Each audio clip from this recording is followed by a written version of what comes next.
ભગવાનને મેળવવા માટે નથી જપની જરૂર, નથી તપની જરૂર, કે પછી નથી કોઈ મોટા મોટા ઉપવાસ કરવાની જરૂર. જેવી રીતે ભગવાને કહ્યું છે,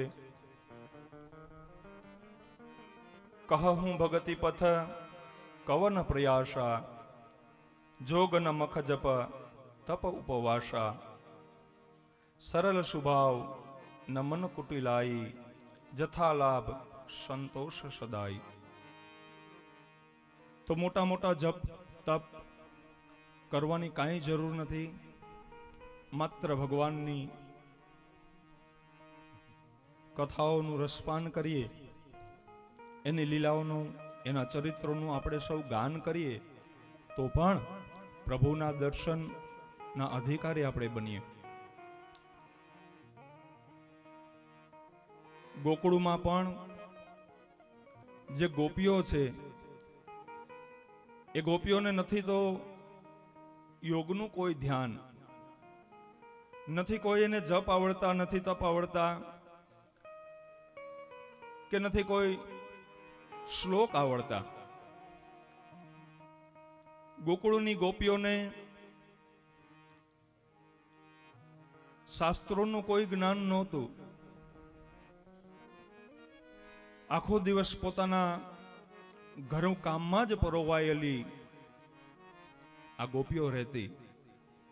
છતાં પણ કરુણા નિધાન શ્રી કૃષ્ણ આ ગોપીઓને દર્શન આપવા માટે થઈ અને શ્રી કૃષ્ણ ગોકુળમાં પધાર્યા. માત્ર પ્રભુ પ્રત્યે નિશ્ચલ પ્રેમ એ જ આ ગોપીઓનું ઘરેણું છે. માત્ર ગોપીઓ જ નહીં, પણ ગોકુળના બધા લોકોને પ્રભુએ પોતાના સુંદર દિવ્ય રૂપે દર્શન આપ્યા. ધન્ય છે એ ગોકુળ ગામ અને ધન્ય છે એ વૃંદાવન ધામ. વૃંદાવનના એ વૃક્ષો હોય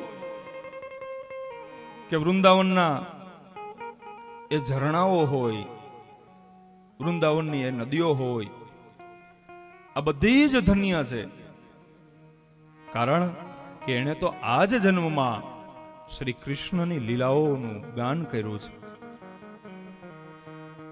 શ્રી કૃષ્ણ સાથે સૌ નાચ્યા છે.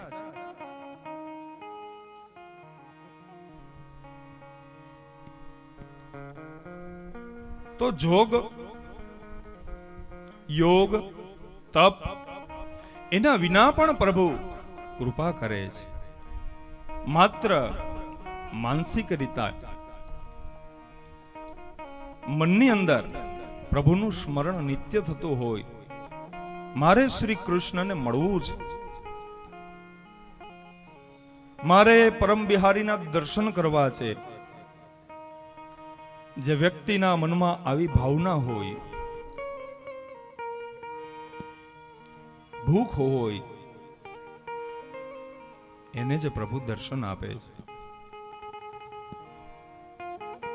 શ્રી કૃષ્ણ તો બધે રહે છે. એવું નથી કે માત્ર વ્રજમંડળમાં જ રહે છે, બધે રહે છે. છતાં પણ એના દર્શન ભાવથી થાય છે. મનની અંદર ભૂખ હોવી જોઈએ. ભૂખ હોય તો ભગવાનના દર્શન થાય છે. અને પ્રભુ ગોકુળમાં લીલાઓ જે કરે છે, એ લીલાઓ કરતી વખતે પ્રભુની ઉંમર પણ બહુ નાની હતી. આપણે ગઈકાલે કથા સાંભળી શ્રી ગોવર્ધનનાથની. જ્યારે પ્રભુ શ્રી કૃષ્ણએ ગોવર્ધનને પોતાના હાથમાં ધારણ કર્યો ત્યારે પ્રભુ માત્ર 7 વર્ષના છે. ખૂબ જ સોહાવણા લાગે છે પ્રભુ. નાની ઉંમર, પીળું પીતાંબર ધારણ કરેલું, પોતાના મસ્તક ઉપર મોરનું પીછું ધારણ કરેલું,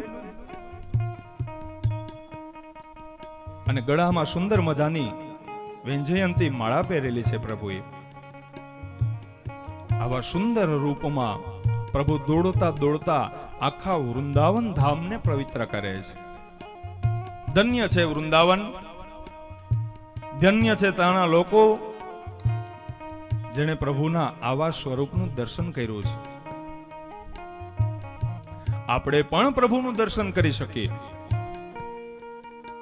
આપણે પણ એ નટખટ શ્રી કૃષ્ણના દર્શન કરી શકીએ.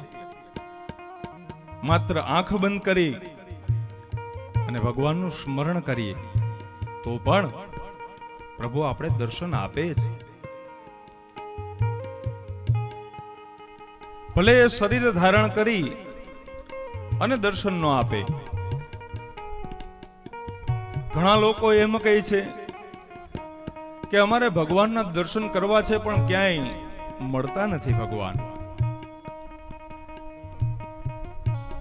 પ્રભુ એમ ન મળે. એ તમને શરીરના રૂપમાં ન મળે, તમને દેખાય નહીં. તો પ્રભુના દર્શન કરવા હોય તો માત્ર પોતાના મનમાં આંખો બંધ કરી અને પ્રભુના ચરિત્રનું ગાન કરો. પ્રભુએ ગોકુળમાં કેવી કેવી લીલાઓ કરી.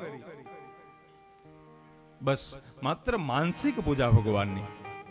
આ પણ એક પૂજાનો પ્રકાર છે, માનસિક પૂજા, મનોમન. એ વૃંદાવનની અંદર પ્રભુ રમતા હશે તો એનું સ્વરૂપ કેવું હશે? આખી ઝાંખી તમારા મનની સામે એ પ્રભુની આવી જશે.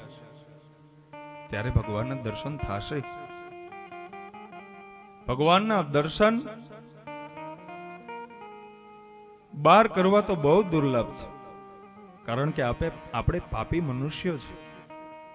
પણ પ્રભુના આશીર્વાદથી મનોમન તો ભગવાનના દર્શન કરી શકીએ.